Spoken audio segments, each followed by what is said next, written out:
আসসালামু আলাইকুম রহমতুল্লাহ বরকাত। আমি মোহাম্মদ মামুন রশিদ। এবার আমার বেতার এবং রেডিও প্রসঙ্গ শুনুন। বেতার এবং রেডিও প্রথম প্রসঙ্গ যেটা আর কি, এটা হলো এরকম। অনেক বেতার এবং রেডিও প্রসঙ্গ তো শেষ নেই, অনেক আছে। প্রথম প্রসঙ্গ হলো, মনে করেন যে আমি ইন্টার 1995-তে তো ইন্টারের ক্যান্ডিডেট ছিলাম। এরপরে আমি ইন্টারের দ্বিতীয় বর্ষের পরীক্ষার পরে আমি অসুস্থ হয়ে গেছিলাম আগে, সেকেন্ড ইয়ারের ফাইনাল পরীক্ষা আর কি। ও একটা পরীক্ষা দেওয়ার পরেই আমি অসুস্থ হয়ে গেছিলাম, আর পরীক্ষা দিতে পারি নাকি। পরে অন্য লেখাপড়া করছি, পরে আর লেখাপড়া তো আর অনেক করছি, এখনও করতেছি। কিন্তু ব্যথা প্রসঙ্গ, রেডিও প্রসঙ্গ যেটা আর কি, অসুস্থ হয়ে গেলে কঠিন রোগে পড়ে গেছিলাম আর কি।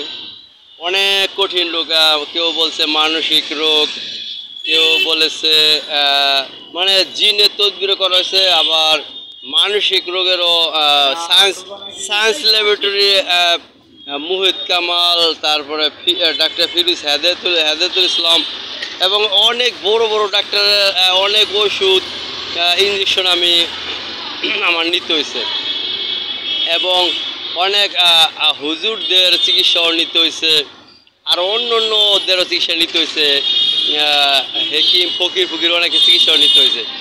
বেতার এবং রেডিও প্রসঙ্গ যেটা আর কি, 23 বছর আগে অসুস্থ ছিলাম, এখন সুস্থ হয়ে গেছি।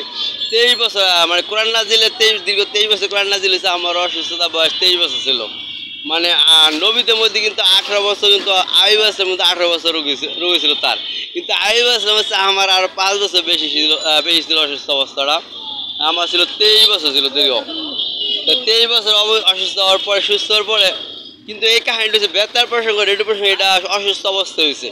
যখন অসুস্থ হয়ে গেছিলাম, তখন আমার এক ফুয়াজি বলছিল আমাকে যে, মামুন তুমি একটা ছোটো একটা টিভি কিনে নিও, ছোটো একটা টিভি কিনে নিও, তোমার ভালো লাগবে, সমস্যা ভালো হয়ে যাবো। মানে তার মতে হলো আমার প্রেম রোগ বা বিনোদন দেখতে দেখতে ভালো হয়ে যাবো, এরকম তার চিন্তা, তার ভাবনা ছিল এটা আর কি। হয়তো প্রেম রোগ হয়েছে আর কি। ওই যে একটা গান আছে না, যে আমি পাগল হইলাম যে ফুলের গন্ধে, তুমি সে ফুলের বৃক্ষ, একটা গান আছে না, মানে তার সূত্রটা ছিল এরকম যে একটা টিভি কিনে নিও, তাহলে তোমার রোগ ভালো হয়ে যাবো। সেটা বলছো, কিন্তু তারপর টিভি কিনা হয় নাই। টিভি কিনা হয় যেহেতু আমার আব্বা আলেম, আমার আম্মু আলেমা তাবলিগ করে, টিভি তো তারা রাখবে না, তাই রেডিও মানছে। ঠিক আছে, প্রথমে রেডিও কিনা দিছে, একটা রেডিও কিনা দিছে। রেডিওটা আমি আব্বার সাথে ঢাকা আসছিলাম চিকিৎসা ব্যাপারে, তখনই আমি আর আব্বাই বললাম যে একটা রেডিও কিনা দেন আব্বা, কারণ আব্বা নিজে একটা রেডিও কিনে দিল। ঠিক আছে, রেডিও কিনে দিল। ওই রেডিওতে প্রথমে গান আমি কিন্তু এ পর্যন্ত না হলো 10-12-13টা রেডিও আমার জীবনে ভাঙা গেছে, খরচ গেছে। মানে আগে রেডিও বাজাইতাম, ওই বয়সে আগে রেডিও শুনতাম ঠিকই, কিন্তু রেডিও খাটে নিয়ে শুইতাম, শুনতে ঘুমায় যেতাম, শুনতে রেডিও পাশে নিয়ে ঘুমায় যেতাম, শুনতে ঘুমায় যেতাম। বাথরুমের মধ্যে রেডিও লেগেছি, মানে বিনোদনের দিকে এত আমার আগ্রহ হইব না কেন, বাথরুমের মধ্যে রেডিও লয়ে গেছি, গোসল করতে গেল রেডিও লয়ে গেছি। আবার সারা রাত এ পর্যন্ত না হলো আমার 2000-2500 সারা রাত জায়গা রেডিও গান বাজনো, ওয়াকম্যানে গান, ক্যাসেটের পর ক্যাসেট, মানে পরে ওয়াকম্যান যখন কিনে থাকি, ক্যাসেটের পর একটা ক্যাসেট ঢুকাইতাম, ওটা শেষ হইতো, আবার আরেকটা ঢুকাইতাম, আরেকটা শেষ হইতো, শুনতাম। রেডিও ওয়াকম্যানে কিছু পর আগে রেডিও এরকম সারাদিন শুনতাম। বেশিরভাগ ঢাকা খ শুনতাম, ঢাকা খ, যেটা বাণিজ্যিক কার্যক্রম বেশি শুনতাম, এই জন্য গানের দিকে, ছবির দিকে আগ্রহটা বেশি। রেডিও শুনতে গান, চলচ্চিত্রের দিকে আগ্রহটা এই জন্য বেশি হয়েছে, কেন বাণিজ্যিক প্রোগ্রামে সাধারণত চলচ্চিত্রের গান, ছবির গান বেশি দিত। ছবির গান, অ্যালবামের গান শুনতাম, অ্যালবামের গান, ব্যান্ডের গান, ছবির গান, তারপরে মনে করেন যে অনেক আধুনিক গান রকমারি গান আছে না, ওগুলো অনেক শুনতাম।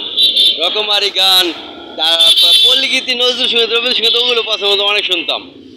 ভাটিয়ালি বাইলে কত কিছু জানা, রেডিওতে যত যাবতীয় আছে অনেক কিছু জানা হয়ে গেছে। তারপর আস্তে আস্তে রেডিওতে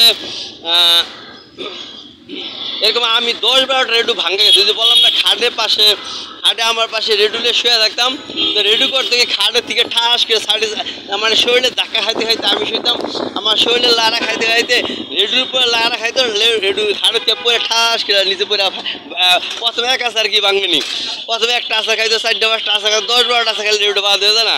পরে এমনি এমনি 12টা রেডিও ভাঙে গেছে আমার, মানে পড়তে পড়তে আশা খাইতে খাইতে 12টা রেডিও ভাঙে গেছে। পরে 8-10টা রেডিওর পরে বা 8-10টা রেডিও পরে তখন আমি রেডিও হেফাজত শিখছি, রেডিও যত্ন শিখছি। তারপরে বেশি রেডিও পড়তো না, মানে খাটে দিয়ে পড়তো না, মানে একটা সতর্ক হয়ে গেছি রেডিও এমনি চালান যাবো না। রেডিও তখন আমার সইতো আর কি, রেডিও সইতো, রেডিওর আচার খাইতো না। মানে প্রথম 10-12টা রেডিও ভাঙা গেছে, সতর্ক হইতেই সতর্ক 10-12টা রেডিও ভাঙা গেছে।